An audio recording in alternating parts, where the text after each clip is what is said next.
Ladies and gentlemen, can I please have a warm welcome for Annemiek Verkamman?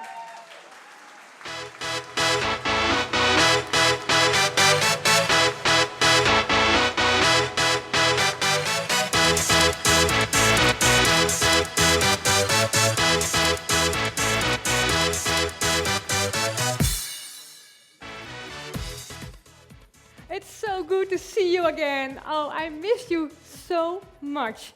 I missed it so much to have an event like this. I've been looking forward for this the whole week. Or, to be more precise, I've been pretty excited. And I jumped out of my bed this morning, which is absolutely not my normal routine. So, who of you has been here before in this event in Maarsen? Yeah, oh yeah, I see all these familiar faces. And what's always the same? The weather! Absolutely, we always have great weather over here. Normally, this event is at the last Friday of June. Remember that, Dutch Biotech Event, last Friday of June. This year, the weather was awful that day. So this is one tiny advantage of this whole pandemic. And I know you're all dying to meet each other and to talk to each other, so we really had a challenge to make a very nice program. And I think we succeed. We have 2 super great speakers in this plenary program. Then we have a break. And then we have 4 fantastic breakout sessions. And after that, we have plenty of opportunity to enjoy the sun, to enjoy drinks, food, and each other. So it has been quite a year. What a half, last few years. It has been so challenging and exciting, sometimes maybe frightening. We had to fight a virus, which is also deadly. And the future was unsecure. But today, the future looks much brighter. Of course, we have still many challenges ahead, and I come to that later. But today, the world looks bright. And that's because of the development of 4 vaccines. So if somebody told me 1.5 years ago that we would have 4 vaccines in a year, I would not have believed it. Maybe you knew maybe it wasn't a surprise for you, but for me it was. And I'm super impressed by the speed of development. And I'm also proud. I'm so proud at our industry, at the companies who developed this. I'm looking at Mark, of course. And so let's take a moment to celebrate the success of vaccines.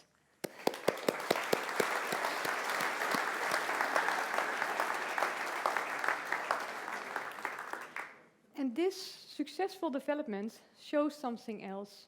It demonstrates the potential of biotech.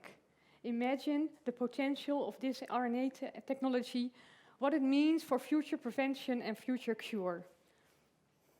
And this quick development, also, you see that also in the whole sector. If you look back in the last century and you look at the discovery of DNA by Watson and Crick in the early 1950s, it took almost 30 years to deliver the first recombinant medicine. It was, of course, recombinant insulin. It took almost 30 years. In 2012, CRISPR-Cas9 was discovered. And nowadays, there are many developments with this technology for new applications. And last year, it was also inserted in a human body for the first time. So from lab to patients in less than 10 years. That's an incredible achievement and an incredible speed. And this speed in development is what McKinsey calls the biorevolution. And the biorevolution applies not only to the medical field, but also will redefine the way how we produce food and how we produce materials. To name a few examples, think about vegetables which you can grow with less water and less chemicals and are even more tastier and healthier. Think about a molecule which is 100 times as sweet as sugar and almost has no calories. Or imagine that you enjoy a nice piece of meat without the slaughtering of animals. And nature is giving us so much inspiration for all kinds of new products, for all kinds of new renewable chemicals. Think about leather and all kinds of applications. And all these examples are just around the corner. I'm not making them up now. And all these applications will highly contribute towards a more sustainable and healthy society. And I think you're all aware of the Sustainable Development Goals stated by the United Nations. There are 17 goals, and biotech contributes to 11 of these goals. Biotech solutions will help to reduce greenhouse gases, will help us to increase the land use for food, and will also help us, what did I thought? Forgot it, something very important. Oh yeah, of course, to make our industry and use of materials more circular. So today, our sector is getting us out of this pandemic, and tomorrow, our sector will play a pivotal role by solving global problems. The biorevolution has taken off, and our future looks, thanks to your invention, healthy, sustainable, and animal-friendly. What we also saw with the introduction of vaccines is the speed in the regulatory process. And of course, I know there was a huge amount and huge investments also involved here, but it also proves that regulatory processes can go faster. I think that is something to work on. We all know that the road from a new invention towards a consumer or a patient is bumpy and long, and we need to smoothen that path. The biorevolution will move further on, because nothing will stop innovation. But the question is, what will be the role of Europe? What role do we see here? If I look at the technology, if I look at the science, I think there is a role for Europe. But if I look at other conditions, it's difficult. I see a very outdated regulatory framework for GMOs, and I see a lot of discussions about IP, and sometimes I see a hostile climate towards multinationals. So that's not getting Europe in the driver's seat. And that's where also HollandBIO kicks in, because we lobby, we advocate for better conditions for biotech innovations. And we advocate at all levels. So when you start lobbying, the first thing you need is friends, biotech friends. And I see many biotech friends here in the room, but that's not what I mean. I mean friends out there. People from without the sector who see the potential and really want to help to make it happen. And to be honest, that's actually what I see at the moment. For so many people, climate change is on top of their mind, and they recognize that biotech can help us to make a next step. And once you have these friends, you win them with emotions. You win people for you with emotion, and then you can start with facts. You see that very clearly in the debate with the anti-vaxxers and the wabbies. If you can't solve the block in maybe fear, distrust, or frustration, throwing new facts at them won't bring us any further. So we have to build trust first. And we love it to talk about facts, don't we? Yeah, we are raised that way. We are trained scientifically, so we like a good discussion about facts. But that's not how science society works nowadays. So we have a lot of things to do. At HollandBIO, we are increasing our impact. Just to name a few results, we decreased the approval time for a clinical trial with cell or gene therapy. It was over a year, and now it's 56 days or less. Our government drafted a new protein strategy, and we discovered that there was no room for cell-based proteins in this new strategy, which is, in our opinion, unbelievable. So we made sure that it was also included over there. And then our Ministry of Health. I dare to claim that we at HollandBIO stopped the polarized debate over there. Of course, the discussion about high prices of medicines will be on the agenda for the next few years. But at least the Ministry of Health stopped blaming companies, pharmaceutical companies, in public and fueling this polarized debate. I think they do understand now that this polarized debate is not bringing us any further. So, that are nice results, but the bigger problem is that the ecosystems are not ready to welcome new innovations. We need a red carpet for innovations. We have to get rid of the red tape, and we need this red carpet. And to change a system, it's very difficult. It takes a long time to develop a biotech product, but lobbying also takes a lot of time. At least it is much cheaper. That's the good news about it. And we have some such systems like technology transfer. As some of you know, that technology transfer has been high on our list for many, many years. And it turned out to be very difficult to change anything over there. But now we started a project together with all the Dutch universities, with all the Dutch university medical centers, and with all the Dutch hogescholen. And I think that this project, the name is Biotech Booster, will definitely change something in this field, an important change to get knowledge out of the universities more rapidly turned into products and services. We are working at the modernization of the European legislation. We are working closely together with the Dutch government to help them to lead and guide the discussion in Europe. That will also take a lot of time. And last but not least, data. Data is the new gold. That's no surprise. And if you look, for example, at the healthcare system, the healthcare part, we need a data infrastructure. We need a data infrastructure to benefit from future innovations. And for us, it's also extremely important that this infrastructure also is open for the introduction of new therapies and new diagnostics. My list is much longer, and my wish list is even longer, but I will pause here. You only have to remember one thing. The biorevolution has taken off.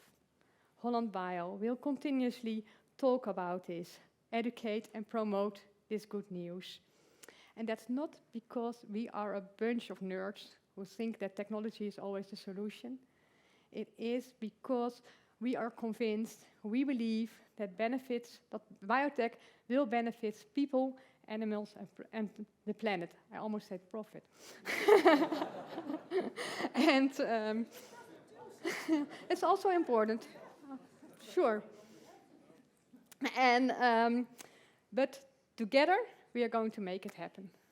Thank you.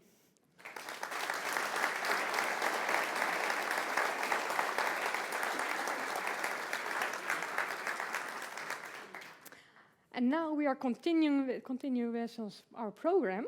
I would like to announce the first speaker. Is the first speaker already online? Yeah, we met each other already. Hello, Paul. Hi, Annemiek. Hi. Great to be here. Yes, great to have you here. I'm really thrilled that you will give a keynote at our event. And Paul, when I was preparing for this event, I was diving into your resume. And I looked at your achievements, and I was wondering, what is your secret? Because it seems that you are somebody who has more hours in a day than average people have. So maybe I can learn something about that in your keynote. Because, ladies and gentlemen, Paul Sekhri has a career for over 30 years in biotech, in the pharmaceutical industry, and in venture capital. He has been on the board of more than 30 companies and still is at the board at least 7. I stopped counting with 7. And among them, he has a role as chair of the supervisory board of our farming. He also loves classical music, and he's on the board of the most prestigious institutes in the United States. Think about the Metropolitan, and I have to speak, yeah, it's true, the Carnegie Hall, and things like that. It's really amazing, Paul, that you're so passionate about biotech and about music. And currently, you are the CEO of eGenesis, a bioengineering company who already raised more than $100 million. And you are going to tackle the donor organ shortage. Paul, I'm really looking forward to your presentation, and yeah, the floor is yours. Thanks, Annemiek, and thank you, everybody. It's really an honor and a pleasure to be speaking with you all at HollandBIO today. I'm so sorry I can't be with you in person, but as Annemiek just described, nothing has been normal for the past couple of years, but let's hope that we get back there sooner than later. It's really remarkable to be in a room with so many professionals, as I've just seen even through Zoom, that are passionate about working in biotech, developing medicines, and helping patients. So to start, I just want to share one of my guiding philosophies that's been with me throughout my career and my life, It's just 2 words written by the famous British author E.M. Forster on the very first page of his book, Howard's End. And on the very first page of that book, there are only 2 words that says only connect. And I'm going to come back to this in just a little bit. Biotech has grown into a really powerful industry, but as you all know, it's still a relatively small industry. Therefore, I feel it's really important to build true connections with people around you that will help the entire industry prosper. I've been a longtime biopharma executive and investor, as Annemiek mentioned. It's been my privilege to lead the development of many important companies and work on a number of therapies. And as well as Annemiek mentioned, I've also really enjoyed board work. I've been on more than 30 private and public boards and sit on 6 public company boards, 1 private company. I'm on my own board, obviously, and am chairman of 4, as Annemiek mentioned, including farming, which I've really enjoyed tremendously. And finally, my journey in healthcare has taken me around the world, and I've made some of my most cherished friends in this industry, and I will also come back to this. I want to share just a little bit of my background in biotech to give you some context about my perspective in case it might be helpful to you all as you think about your careers and other careers in biotech. I'd also love to tell you just a little bit about how I became a biotech entrepreneur myself. So to start, as many in our field have experienced, my journey in life sciences didn't begin through traditional means, although I guess it did kind of begin through traditional means because I went to college. It was pre-med. I ended up at graduate school at University of Maryland Medical School. I went to medical school for 2 years and then finally decided that medicine as a physician was not really for me. I had always been interested in investing just personally, and one day walked by an office of, at the time, Dean Witter Reynolds, which is now part of Morgan Stanley, walked into the office and said to the general manager there that I was interested in investing and could I become a stockbroker. Surprisingly, he said yes. I became a broker, and back in the day, it's changed now, but we were basically instructed to make 100 cold calls a day. That means picking up the phone and calling people that we didn't know and pitching them on whatever we wanted to pitch, which for me was mostly pharmaceutical stocks and the nascent biotech industry. One of these calls I made as a cold call, by the way, 98 people would hang up on me and 2 people would answer my call. One of those 2 people was a guy named Peter Savas, who I'm still friends with today now, 30 plus years later, who was a senior executive at a company called eGenesis. eGenesis, if you recall, was one of the first gene engineering companies along with Genentech. I'm sorry to say that eGenesis was not quite as successful in the long run as Genentech, but made recombinant phenylalanine for a company called Searle, which became a product that you've probably heard of called NutraSweet. Peter told me that he'd like to speak with me about my background in medicine and science, that he worked for a biotech company. I said to him, I don't know what biotech is. He said, come and meet with me, but I'm not going to be buying any stock, but I would like to talk to you. Anyway, I walked away from that meeting with a job at eGenesis as a junior marketing manager. He moved on from eGenesis to a company called Zymark, a robotics and automation company that was based in Boston, and took me with him. I became then director of marketing, which he was then fired. This is a theme, by the way, that you'll hear more about. It seems like a lot of the people are reported to ended up getting fired. Hopefully no reflection on me. He ended up getting fired, but told me that I should probably also allow myself to be fired so I could get some severance and look for a new job. It was the only time that actually in my career that I got a job at the time through the newspaper, through an ad in the newspaper for a company called Millipore, which is now, you've probably heard of Merck Millipore. The ad, I remember, specifically said, please send your CV, but do not call us. So of course I called them and said, I'm perfect for this job. And the head of HR very politely said, okay, fine, but we told you not to call you. We'll be back in touch. Anyway, long story short, I did get that job. I'm only mentioning it because it was one of the more interesting jobs that I've had. I walked in the door and they handed me a membrane, a piece of, it looked like a piece of fabric almost, and said that it was capable it was a membrane that was so selective that it was capable of passing proteins through and retaining viruses for the filtration of protein-based therapeutics and plasma and that kind of thing to prevent viral transmission. At the time, you would use chemicals to inactivate viruses. I remember saying to them, what's it called? And they said, well, that will be up to you. And I said, how do you market this? And they said, that will be up to you. And I said, what about the market size and commercialization? Again, that will be up to you. So over the course of the next 2 years, basically took that membrane working with project management, product management, regulatory affairs, the commercial folks, business development, et cetera, and created this true product, which we called Viresolve. It's just interesting. I looked this up the other day in preparation for this talk, and it's still being sold by Merck Millipore, doing $400 or $500 million a year. Now 30 years later. So it was an amazing experience. I was called by a gentleman who, again, you may recognize the name Mubar Afan, who's now the general managing partner of Flagship Ventures, to join him at a new company he had just started called Perceptive Biosystems, again, a tools and instrumentation company, and went there as head of marketing.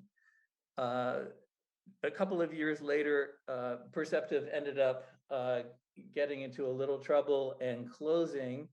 The ex-CEO, or the COO, I should say, of Millipore called me back and said, would I come and run one of their divisions, the Applied Microbiology division?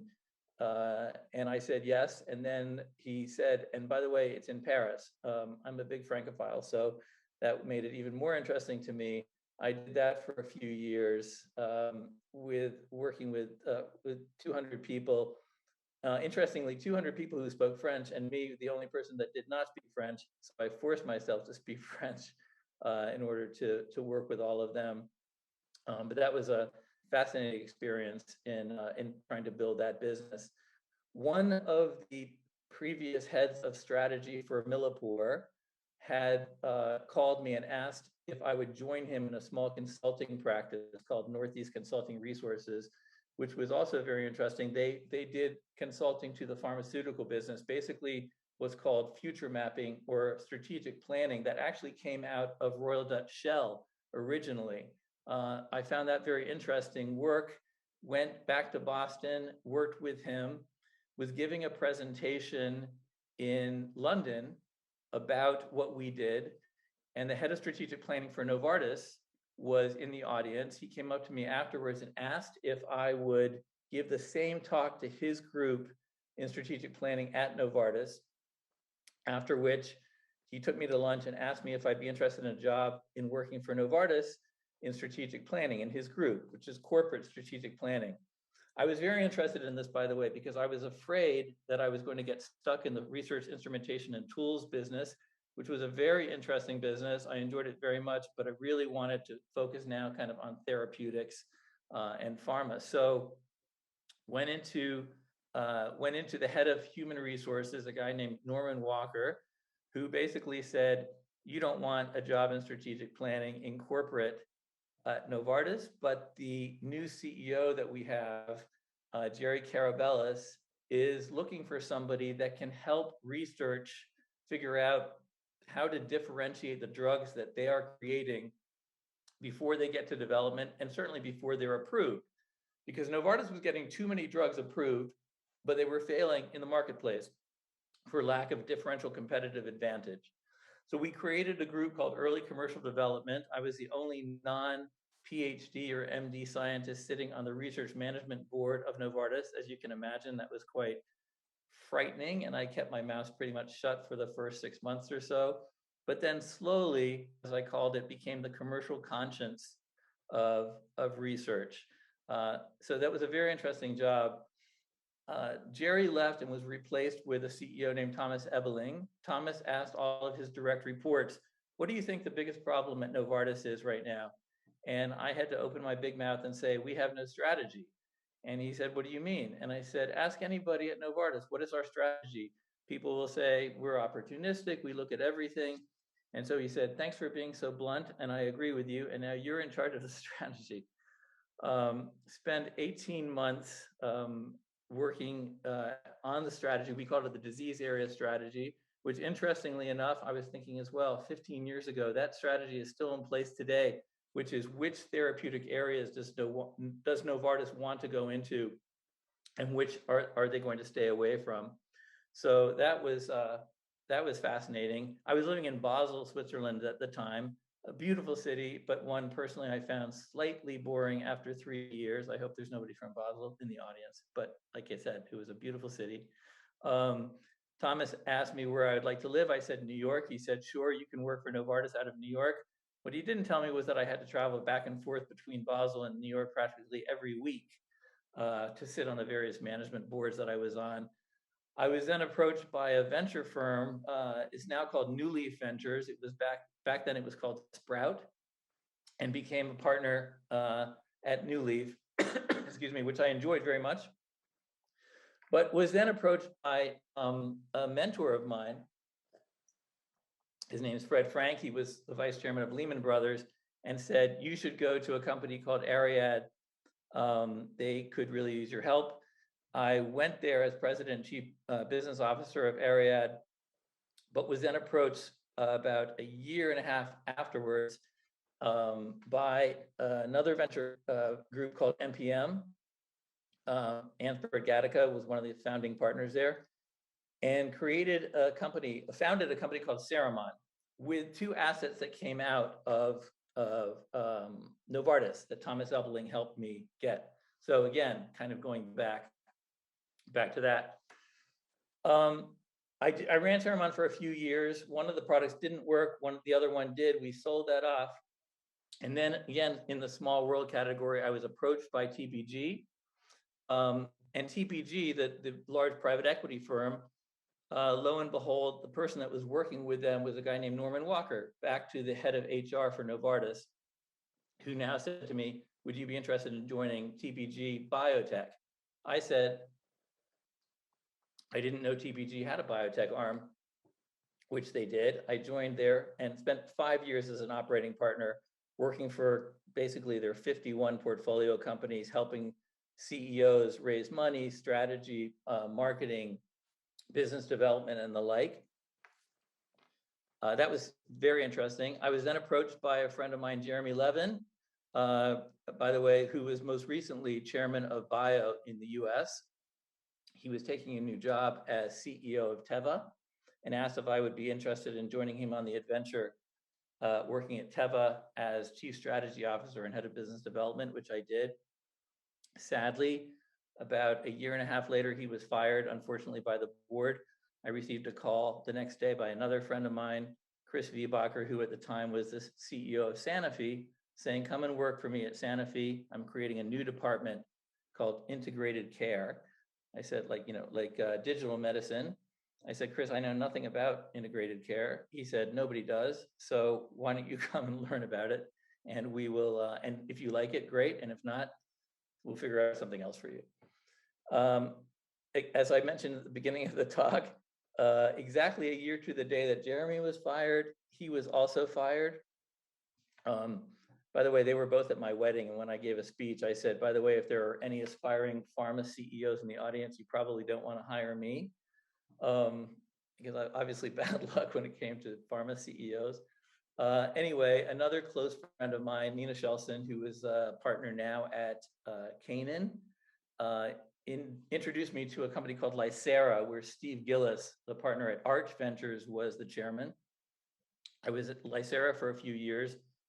And then a few years ago, he took me out to dinner and said, when you're ready to leave Lycera, I'd like you to consider a very fascinating company that's really could change the face of medicine, of which he was also chairman, called eGenesis. So that brings you up to speed. Sorry for the long-winded description of the myriad jobs I've had, but I'm now the CEO of eGenesis, a biotech company that's aiming to solve the organ shortage crisis, as Annemiek mentioned.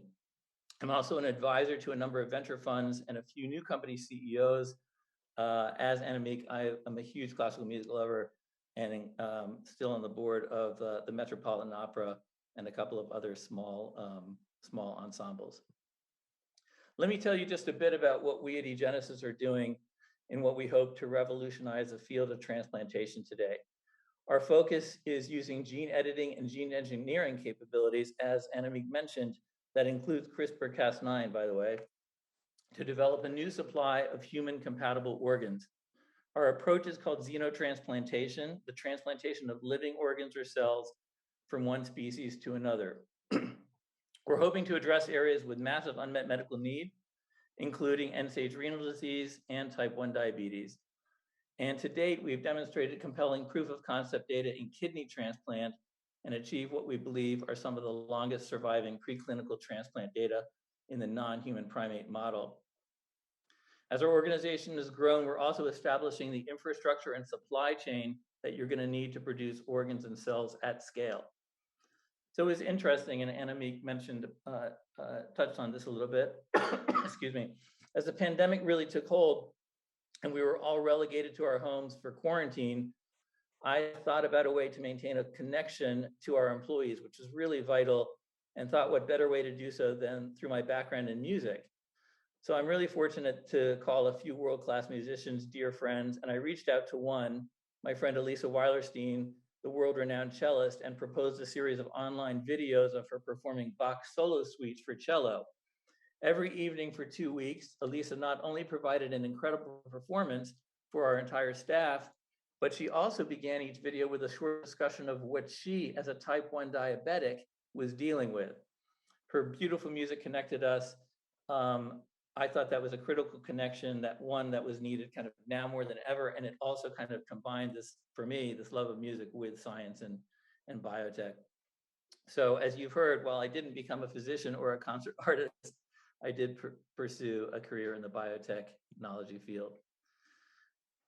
As many of you are biotech entrepreneurs yourselves, I'm sure you understand and are very well aware of the importance of fundraising. And you know the usual mantra for any biotech CEO, always be raising money. At eGenesis, since I've been at the company, we've raised over $263 million across 3 financings. And our most recent was a $125 million Series C financing that we closed really, I guess, in the middle of the pandemic, which again, the power of being able to speak via Zoom and connect with people even that way, I think was evidenced by raising this amount of money. It was interesting too, if you look at our investors, 2 stand out that I wanted just to mention. Leaps by Bayer. Leaps invests in what they consider to be game-changing companies that may require a lot of capital and for a long period of time, like we do. We check both boxes there. And interestingly, Fresenius Medical Care, which, as you probably know, is one of the largest companies and providers of dialysis equipment in the world. So when I sat down with the CEO of Fresenius and said, sorry if this is a stupid question, but are you investing in us because we could potentially put you out of business? He said, yes, that's exactly right. And but I thought amazing to have that kind of foresight. Certainly not going to happen overnight, but amazing to have that kind of foresight to think about what type of new investments can be made. And just a few words on conducting a fundraising process, which, as I said, I think needs to be very methodical. First of all, developing a corporate deck to tell your story is really important. It really has to be compelling. It has to be differentiated. And, it really should talk why this is going to work. As we say at eGenesis, we did the amount of work to demonstrate that xenotransplantation, it's not a question now of if this will work, because people would always say to me, wow, what you guys are doing is amazing. And if this works, it's going to be, be game changing. We say now it's no longer a question of if, but when and how. And so those kind of messages, either subtle or not, need to really be woven through a fundraising or investor presentation. And then building a data room with your most compelling data in order to gain investor conviction. You should put together a list to start with of all the investors that you think would be a good fit for your organization, and then determine the best points of contact you have for reaching out to them. I'll get to this in just my last couple of slides, but this is where call in the favors of people that you know that know some of these investors and ask for warm introductions. It makes all the difference in the world, in my opinion. It definitely did. It definitely did for us. And then in order to put together a financing, you really need to identify a lead investor who's willing to submit a term sheet.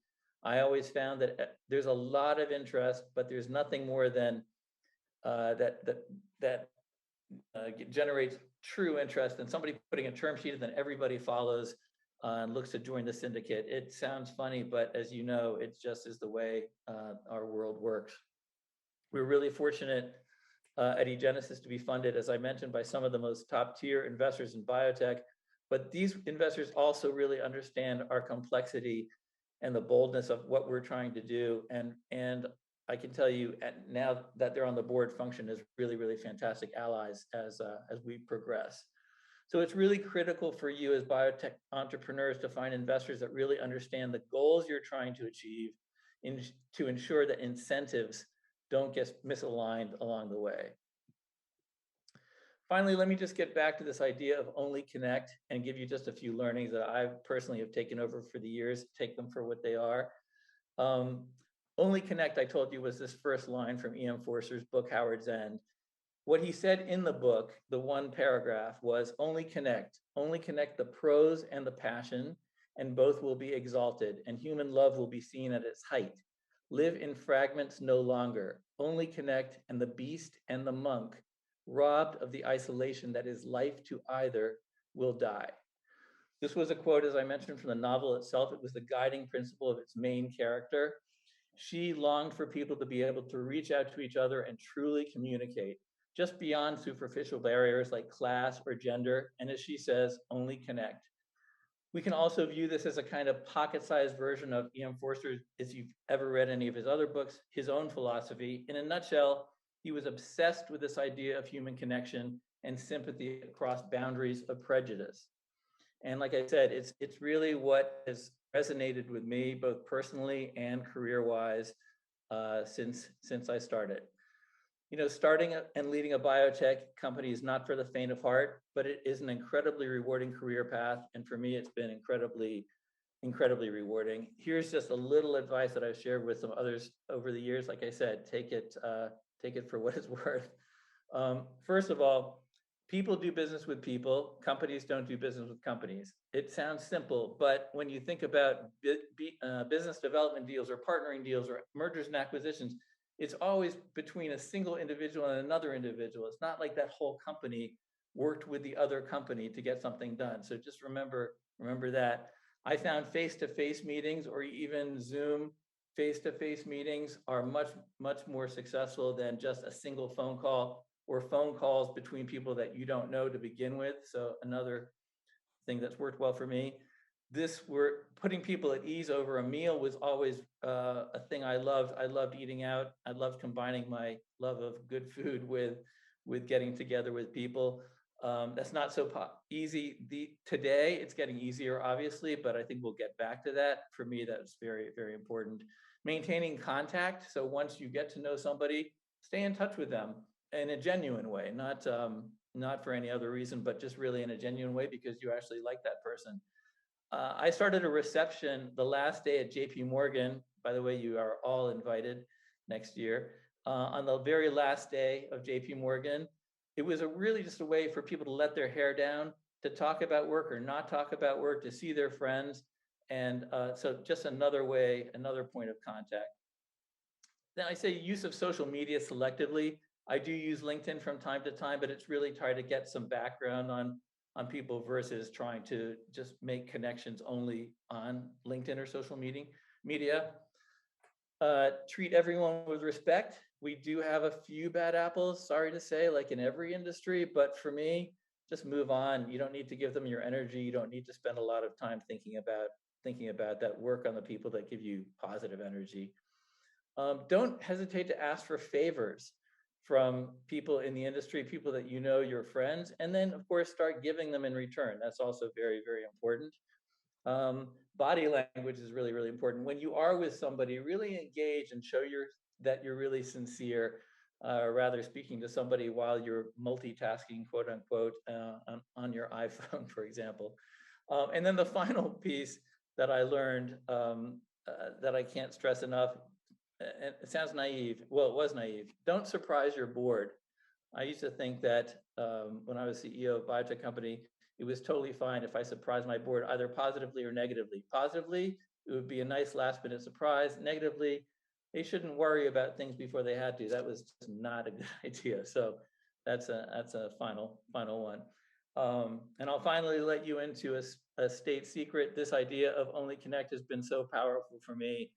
About 15 years ago now, I actually had it tattooed on my leg, so don't tell anybody. I want to thank you so much again, HollandBIO, Annemiek, for the opportunity to speak with you. It's truly an honor for me to be a part of a community with this kind of positive impact, like all of you. And so finally, I'll just say, in keeping with my philosophy, great to connect with all of you, and look forward to keeping in touch with any of you that would like to, and love to hear any questions that you may have at this time. Thank you.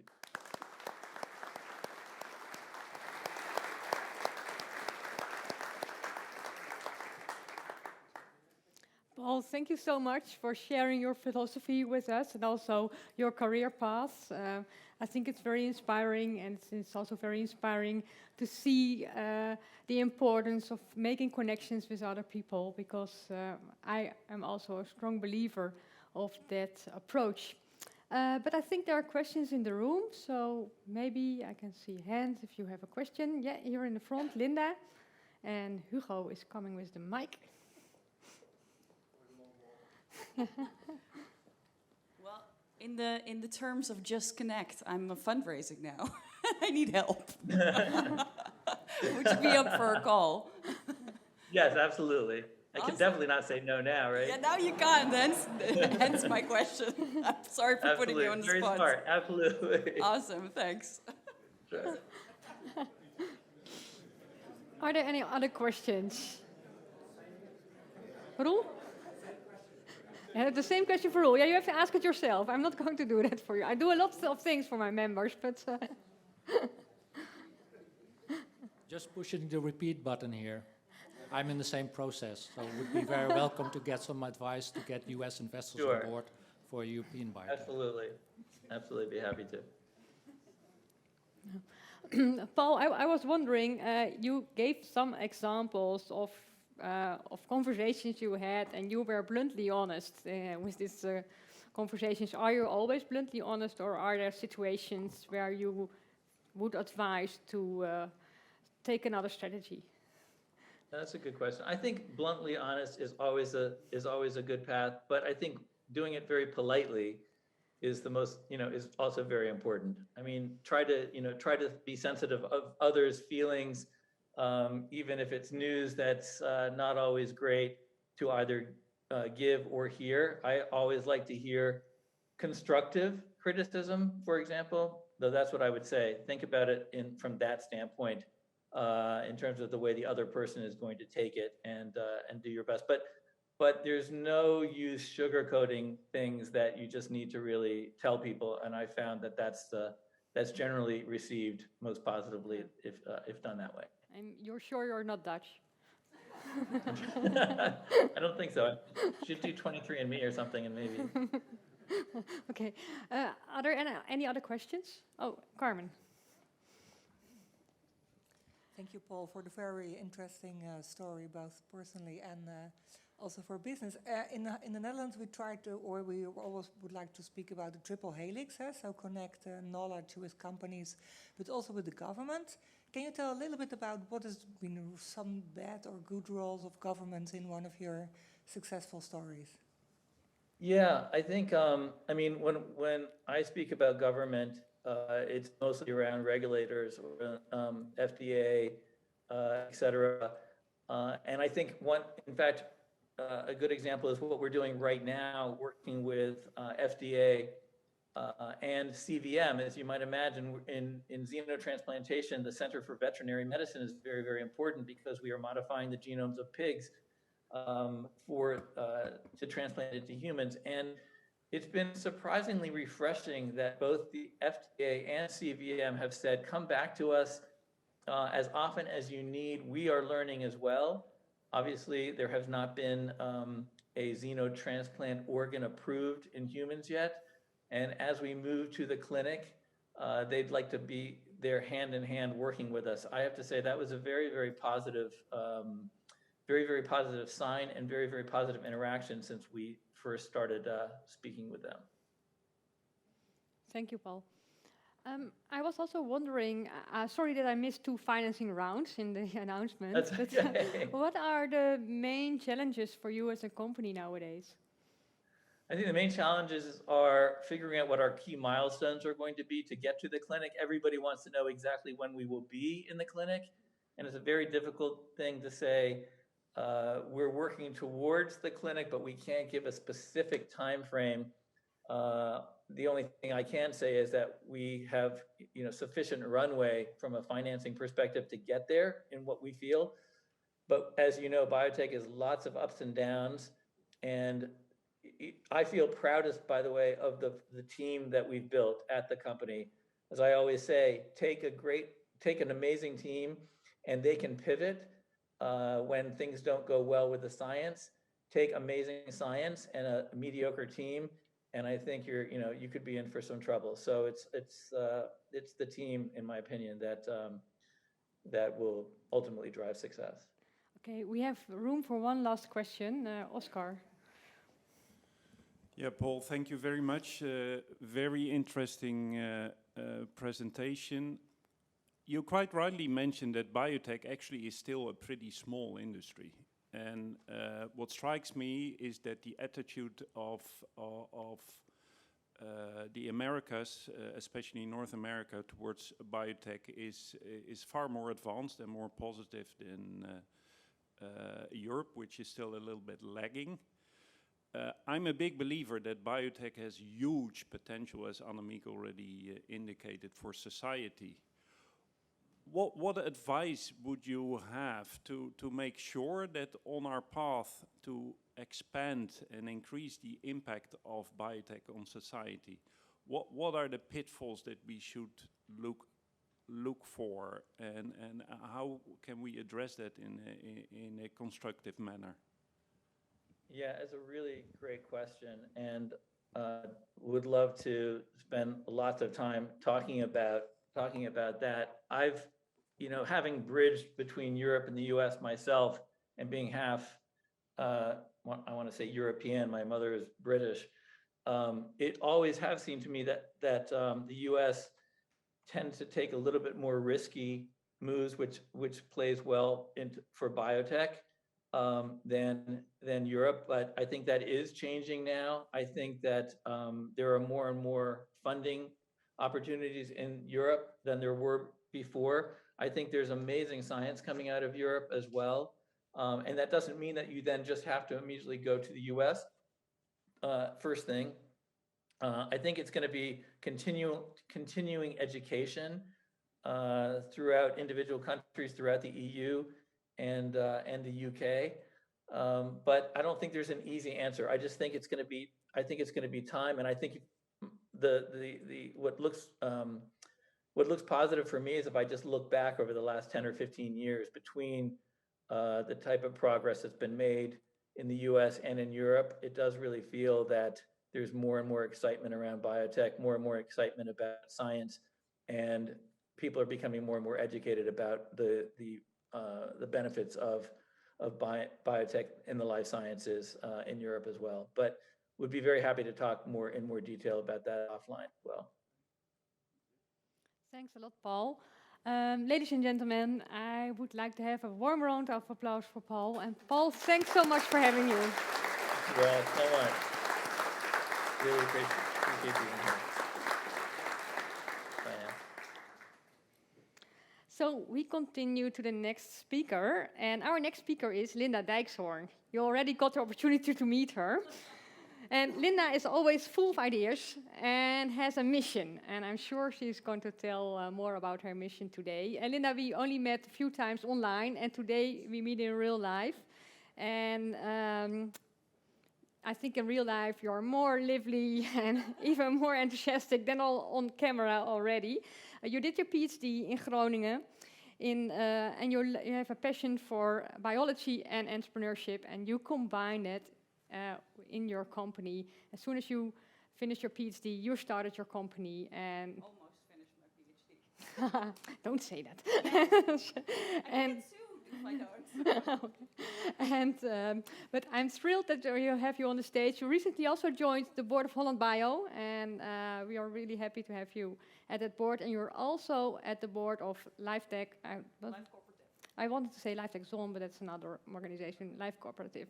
So happy to have you here. You are so involved with the Dutch biotech industry and the whole industry. So I'm really looking forward to hear your story.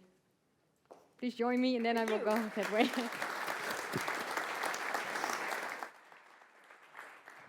Is that my thingy that I need? No. Do we have a clicker? Or do I have to pick it up? In the meantime, hi everyone. My name is Dijkshoorn.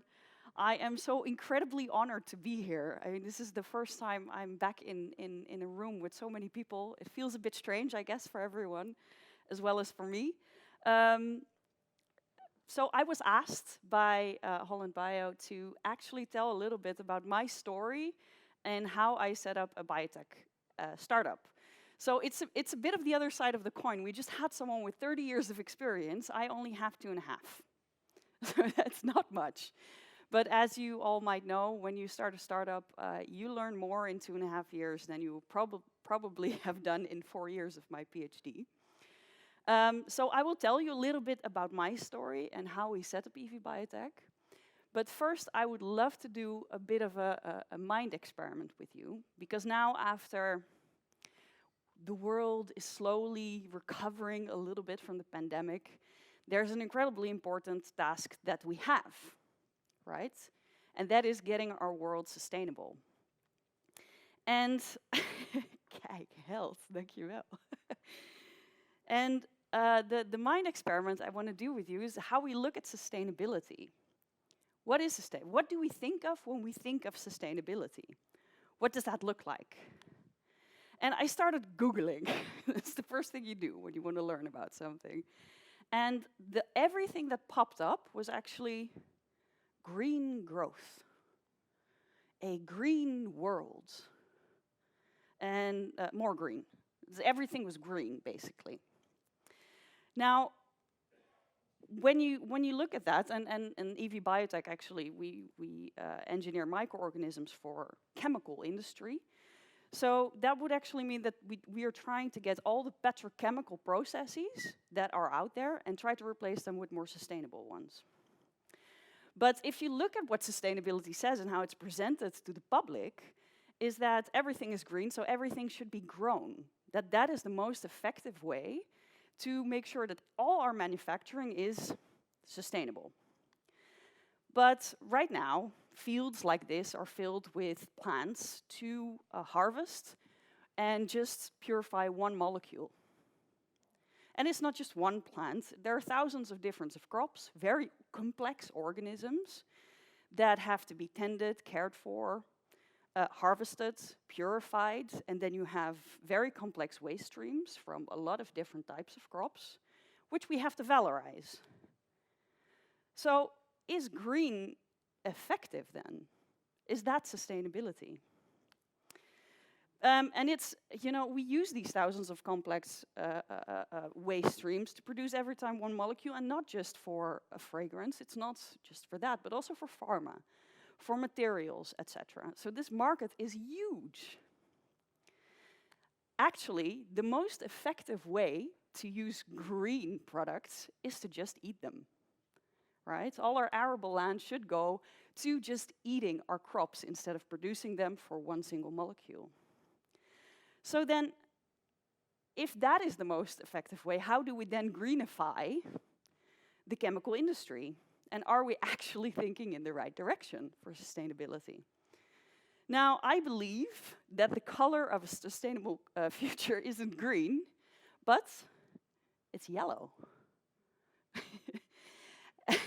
And I believe that because already when I was 19 and I was trying to find, okay, which bachelors am I going to do, I felt that biotech and fermentation and using microbes as single cell factories would be one of the most sophisticated, powerful, and especially fast tools that we can use. So what we do is we use these little microscopic heroes and turn them into little factories that you can then first in the laboratory grow in just a little flask, and then later on at industrial scale in hundreds of thousands of liter tanks. But as we all know, I mean, I'm in a room with everyone who knows exactly how long it takes to build a process like this, right? It took us tens of years to get the insulin ready, amylase even. It took quite a while for DSM to fix that. Gisblockades at that time. So we need this to speed up. But I do believe that biology is the next frontier in chemistry for sustainable production. So how can we speed this up? How can we make sure that when we create a production strain, as we call them, that it doesn't take the average of what it now is, between 6 to 10 years, with a 95% failure rate, right? So the first step that other strain developers in the field actually took, and this is an incredibly powerful step, is that they started throwing power at it. Now, these are what I call robot armies, because if it's a very complex system, that means that you have to test a lot of variants, right? There's not one way that leads to Rome. There are many model organisms that you can use. There are many knockouts that you can make. Now, imagine these thousands of experiments, and you have to do them by hand, which is kind of what I had to do when I was doing my PhD. The most powerful tool that they had was actually to automate it. Make it fast. Make sure you can do thousands of experiments. Instead of in the time span of years, do them in a few months. But I'm a lazy person. I honestly don't enjoy doing experiments that don't give data that is worth anything or a positive outcome. And you know, even though you put a powerful robot army on top of it, it will still take time. It will take money. It will take resources, plastics, also not so sustainable. So what have we done at EV Biotech? Because we are just strain engineers, but we used our laziness to become inventiveness. We really transformed all these experiments that were done in real life, and we now turned them into ones and zeros. We turned them computational. We've created a computational pipeline that made use, when we first started, of just all the public tools that we could find, connected them, and actually created a predictive pipeline that can tell us, wow, this 95% of all of the strategies that you've now tested, don't even try them in the lab. They're not going to end up anywhere. And once you know the 5% of strategies that might get you somewhere, you can also start calculating the finances. You can start calculating, hey, these 5% of strategies, will they eventually, if we get them in the fermenter in industry, will they make sure that there's profit per kilo? Because in the end, sustainability is not just about clean methods of production, it's also about methods of production that earn a little bit of money so you can sustain them. Yeah, so in my opinion, the world has entered the digital age, and biotech really needs to follow along here. There's so much value in data, as Annemiek already said. So that's what we do. We have, our EV solution is a proprietary process of course, the open source tools that we started with, but now already our own algorithms, differential equations, and considering that I only got a 6.5 in maths, it's funny that I'm in a company like this. So that we can get to a product and actually inform a client and ourselves of where to put our attention and our energy and our money. So the future of production, in my opinion, is cellular. Now let's get to the story on how we got there, right? So these faces that you see here, a little slimmer, a little few gray hairs, a little few wrinkles. These pictures were taken 2.5 years ago. And this is us. This is the founding team of eGenesis. So I came up with this idea of eGenesis during my PhD out of sheer frustration, because I was engineering a strain that wasn't going anywhere, did years of experiments, and I got so frustrated that I went for a glass of wine. And that's where I met this little happy face there, Agnieszka. And she's a computational biologist, and she modeled human disease models, very complex, to quite some accuracy. And I started lamenting, oh, Haga, can't we just model my organism and see what's wrong? We did it, and within a week we had the answer, so that was the first proof of this idea and also the spark for eGenesis.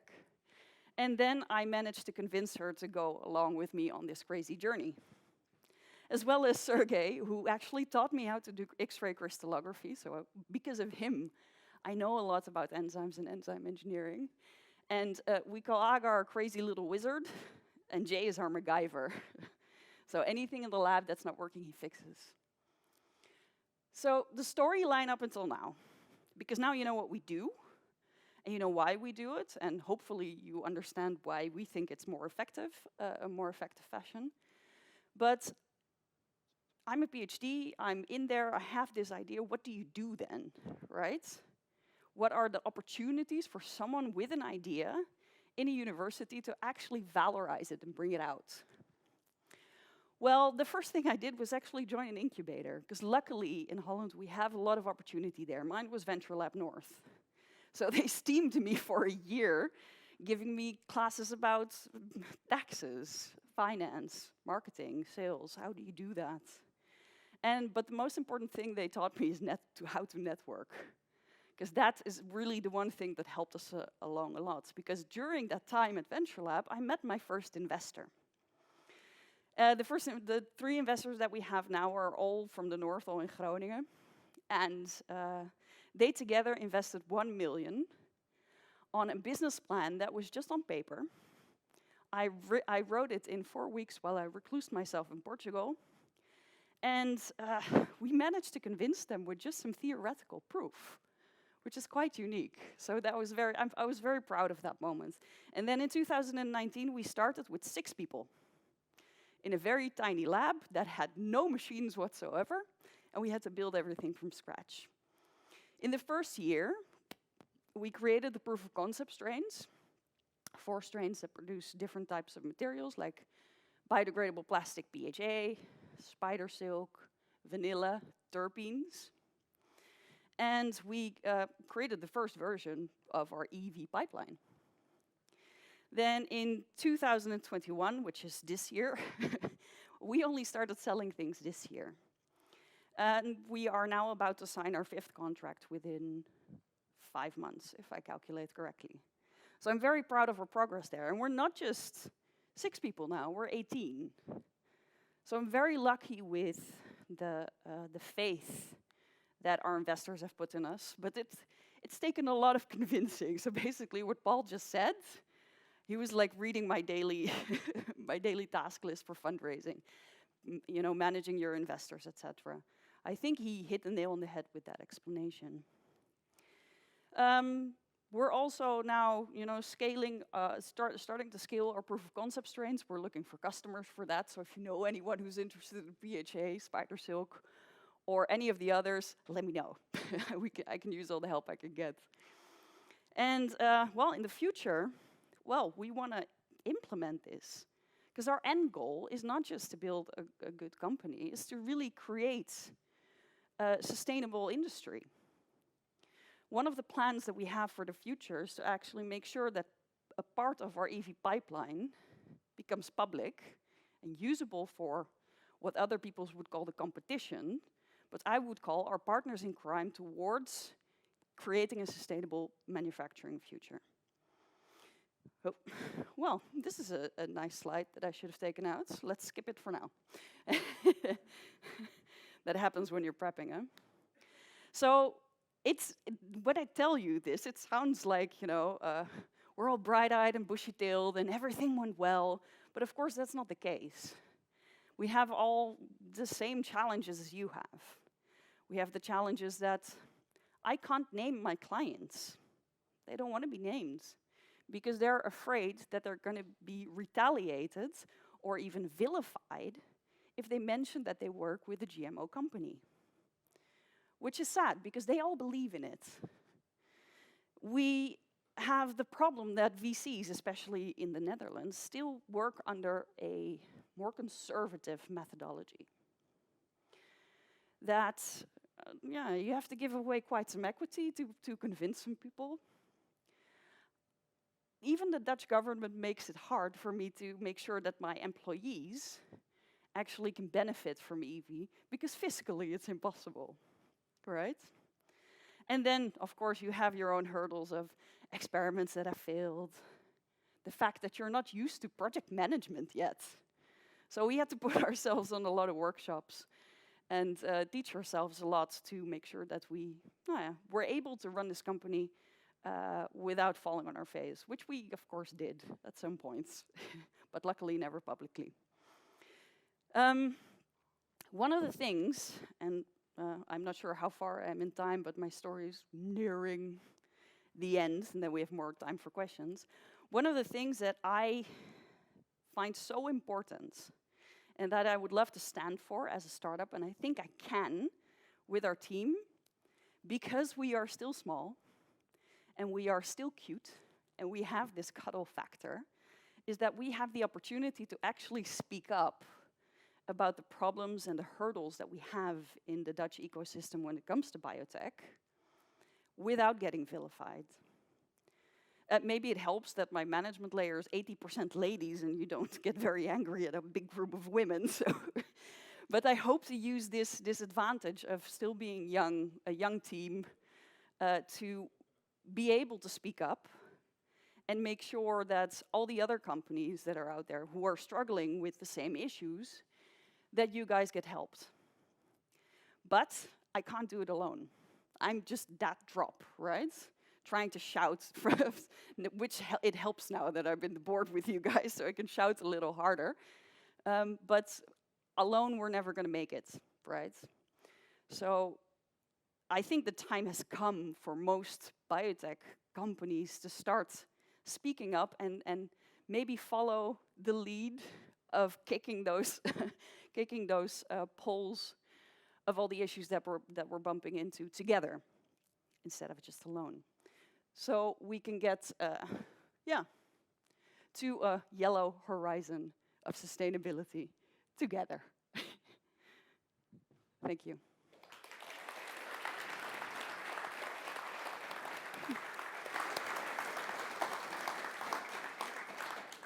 Well done, Linda. Thank you. Very good story, and congratulations on your achievements with the contracts. Yeah, thank you. And I totally support your idea that companies should stood up and tell what they are doing and why they are doing this, because that will really enhance the message about biotech and will really make clear that people like you, but also like you, are getting out of bed every day because you believe something and you are trying to make a difference.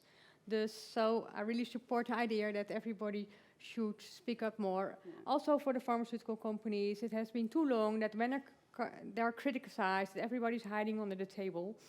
And that's not solving any issue. I think we have a great story with biotech to tell. And so we should do that. So I'm not that's saying my first that you're comment. hiding under the table, guys. That's not what I'm saying. No, but I did. That's my... Okay, but are there any questions in the audience? Yeah, I see a hand totally at the back. Can I see your hand again, please? Yeah. I'll grab a glass of water. Yes, you should. Jabbing a lot.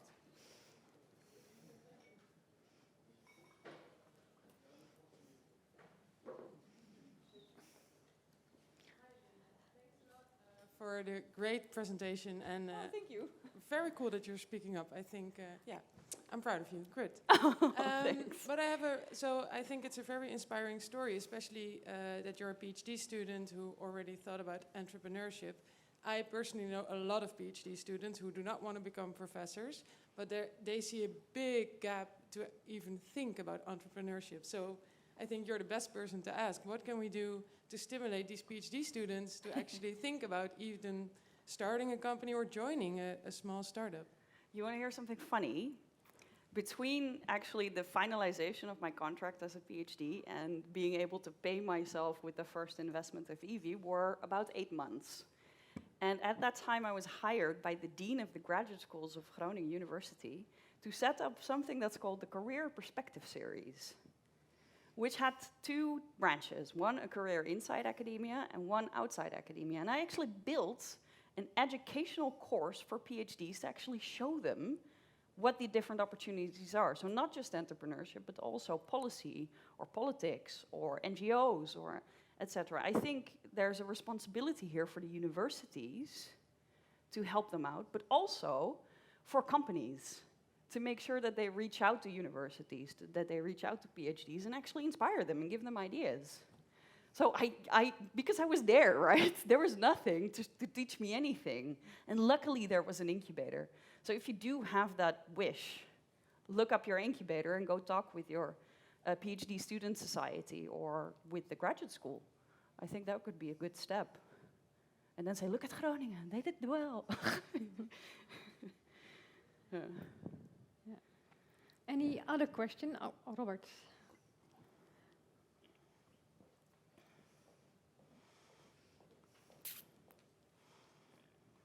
Thanks, Hugo. So, Linda, I've got this question about your clients, because you mentioned that the clients don't want to be named because you're marked as a GMO company. In your opinion, what is needed to let them be proud of being a client at eGenesis to be named? Well, it's a re-education of both politics and the populace. And I understand that, I really understand the fear of the public on GMOs, because frankly, some companies that came before really had some, pardon my French, assholeless practices, which made sure that there's a lot of fear, there's a lot of misunderstanding about what it actually is that we do. So that's where you start, basically. It's not going to be an easy task, because there is a lot of distrust. I agree with you that there is a lot of concern in the public, although it's getting less, but I think it's a misunderstanding about what the companies did. Of course, the first application of GMO corner mice was an herbicide-resistant product, so that was maybe not the best. But it was also about the practices of that company that weren't so but that's nice. I think that's also an example of a huge polarization. There was only one company in the world who had its own march against it. And but that's the problem is that the community has this collective memory where things like this, they stick, and it's hard to get rid of them. But we should try to. But I think in this debate, NGOs like Greenpeace, for example, they grabbed the moral high ground for quite a long time, and it is very difficult for companies, and that's what we should do. Grab the moral high ground ourselves. Yeah, that's what we should do. We have a good story to tell. That's why I saw another question, I think, on that side. Is that correct, or did I misinterpret something? Okay. Oh, Mark. And Mark promised some hard questions. Yeah, I promised a hard question. It's also something that maybe I do not fully agree with what you're saying. I think GMO as a technology simply scares the shit out of people. Yeah. Right. So if you start talking about GMO, then you run a risk that the doors close. Yeah. So I would really advise to start with the end result. Why is this important to people? Oh yeah. And then work your way back. And we've already seen great examples of gene therapy that really makes an impact. The messenger RNA vaccines, to a certain extent, are gene technology. Yeah. So to use these examples and then work your way back to why you need to do what you do, that really I think is something that maybe is a tip.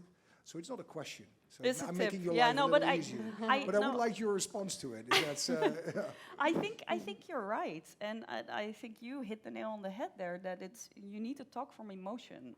How can this technology positively impact one person's life, and not just because as we all know, it can impact you in health. It can impact you in materials. It can impact you in the way you feel when you eat certain products to know that it's cruelty-free or vegan.